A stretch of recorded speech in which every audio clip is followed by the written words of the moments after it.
All right, guys, Georgia Jim. Got the Avis 7240 here. This is a 6-pin lock, and it's ranked green on the Lock Pickers United belt system. This is a lock that gives a lot of intermediate pickers trouble, especially with this Yale keyway. This is the most common keyway I've found. I've never came across one that had a different one, even though there are a few out there. What I like for this particular keyway is a 32 thousandths top of the keyway, and a medium to deepish hook is what I prefer. And what I do first is go through looking for binding pins.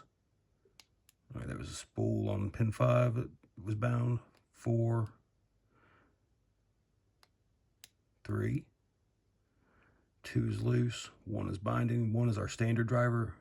Chamber 1 will always have a standard pin on a stock factory pinned Avis 7240. 2,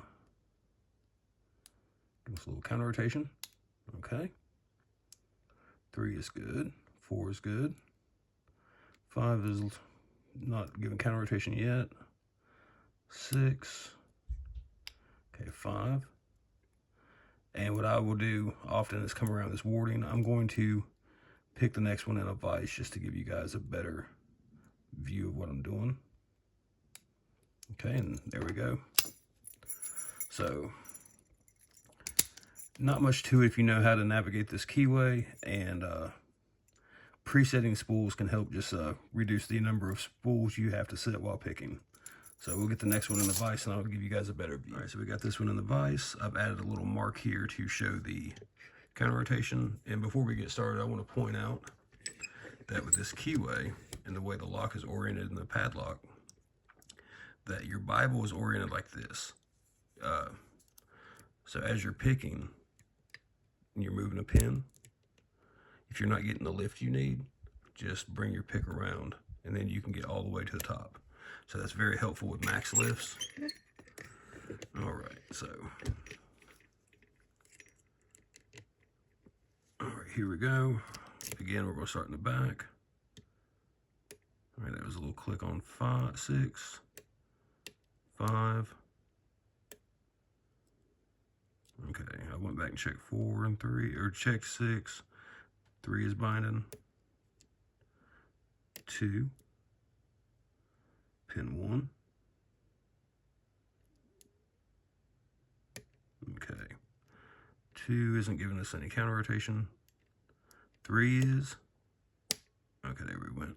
I was about to go around that corner like that, but I didn't have to. 4.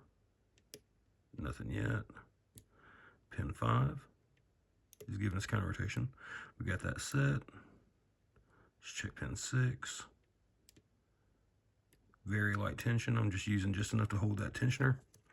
And there we go.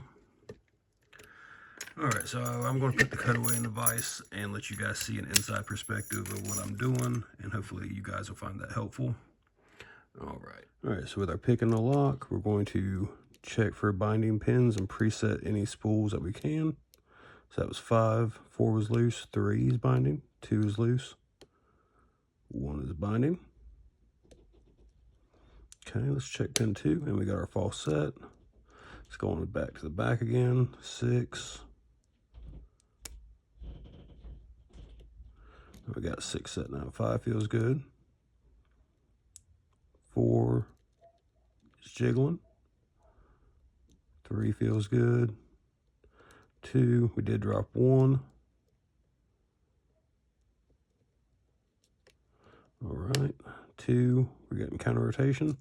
Let's check one more time. 6 is good. 5, 4, 3, and 2 is giving us a counter rotation. Just easing off the tension as we lift, and there we go. All right, so hopefully you guys found that helpful. One thing I'd like to mention as far as tension, before I get the false set, I'm using probably medium tension. And then once I have my false set, I'm using so light a tension that all I'm doing is keeping the spring from traveling back. I'm not putting any force against the pins because I want to be able to feel all the counter rotation in the lock. So that's about all I have for the 7240. Hopefully you guys find this helpful. And if you have any questions, feel free to post them in the comments. Thanks.